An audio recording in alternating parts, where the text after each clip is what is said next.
નમસ્તે મિત્રો, પાનખરની સિઝન આવી ગઈ છે.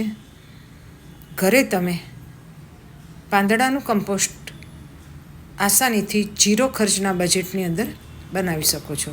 બાજુમાં બગીચો હોય, કોઈ પાર્ક હોય અથવા તો રસ્તા પર ઝાડ હોય, ત્યાં અઢળક પાન ખરે છે આ ઋતુ દરમિયાન. આ ખાતર મેં ગઈ સાલ બાજુમાં પાર્ક છે ત્યાંથી પાંદડા લાવીને એક જૂનો સિન્ટેક્સનો ટાંકો છે તેની અંદર ભરીને બનાવેલું છે.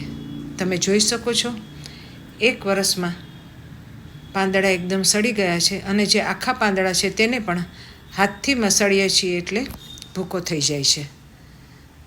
આ પાંદડા આપણા ક્યારામાં નાખવાથી માટીની ફળદ્રુપતા વધે છે, અળસિયા બને છે અને સૌથી વધારે લાભ એ છે કે તેનાથી કુંડામાં માટીનું વજન વધારે થતું નથી.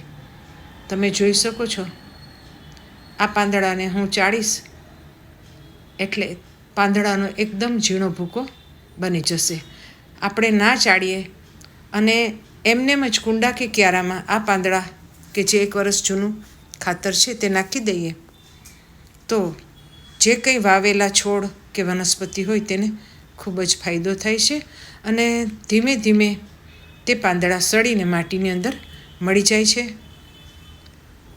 માટી છિદ્રાળુ બને છે, વજન ઓછું હોય છે, ઘણા બધા બેનિફિટ છે અને સૌથી મોટો બેનિફિટ એ છે કે આપણે આ ખાતર બનાવવામાં એક પણ પૈસાનો ખર્ચો કરવો પડતો નથી. થોડી મહેનત કરવી પડે છે.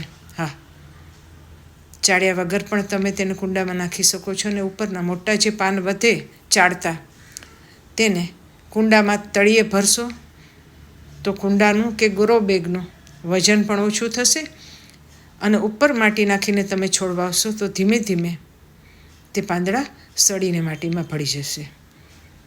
તો મિત્રો, આ વર્ષે પાનખરની ઋતુ ચાલુ થઈ ગઈ છે. તમે પણ આ જ રીતથી ઘરે સુકાયેલા પાંદડાનું કમ્પોસ્ટ બનાવો. ધન્યવાદ મિત્રો, વિડીયો જોવા બદલ. ફરી મળીશું. આવજો.